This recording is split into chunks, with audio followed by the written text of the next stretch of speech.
Hello, my name is Leonard Adams, and I'm reading from my book, Things I Wish My Father Had Told Me, which is available on Amazon. I'll be reading page 133 and 134. I'm going to change the heading on this in a later edition of the book or in the next edition, so I don't want to read this because I don't think it necessarily applies to the body of the pages. So I'll just start at the reading of the body of the pages. If we don't assume we will have tomorrow, we won't avoid putting off fully living today. What's the difference? I wish becomes I will. One day becomes today. My plan for when I retire becomes my plan for today. Daydreams become today dreams. I'll get around to it becomes I did it. The paralysis of analysis becomes follow through. What were once dreams now become reality. We put things off because we believe that we have time to do those things. Maybe one day, sometime in the future, maybe in 5 or 10 years, or maybe in a few months or whatever the case may be. When we have no promise of even living until tomorrow, we treat life as though it was there for our convenience, instead of understanding that life conveniences no one. Life is what it is, and we have to play the cards that we're dealt in whatever indeterminate amount of time we have. We don't know. So if you don't do it, you don't know if you're going to get to do it. To fully live is scary. To step into the unknown is to emotionally embrace risks.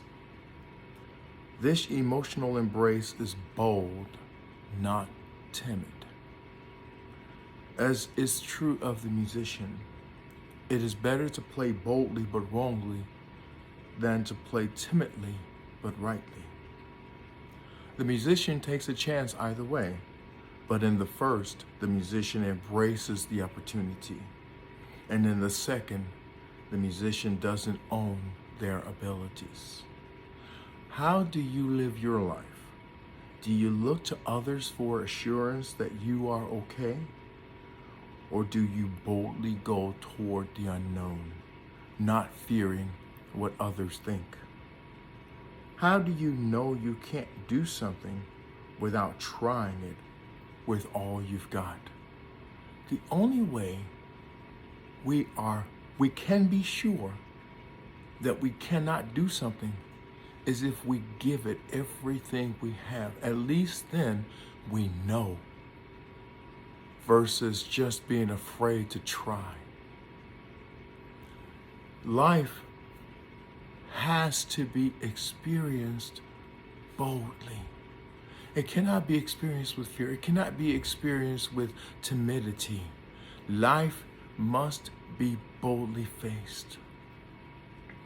To expend one's heart vulnerability into the unknown is enough to make one cry from relief, whether you win or learn.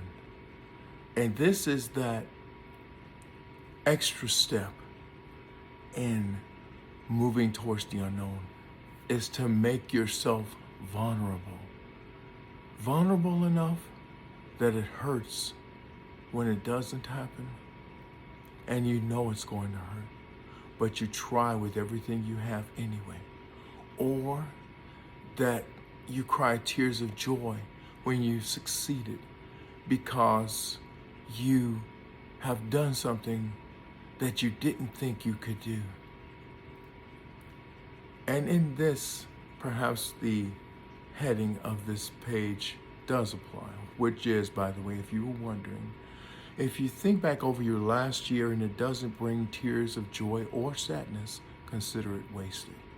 This is what it's talking about. It's talking about putting yourself completely out there in the exploration of discovering what you are and what you can do, and not assuming you cannot, but assuming you can until proven otherwise.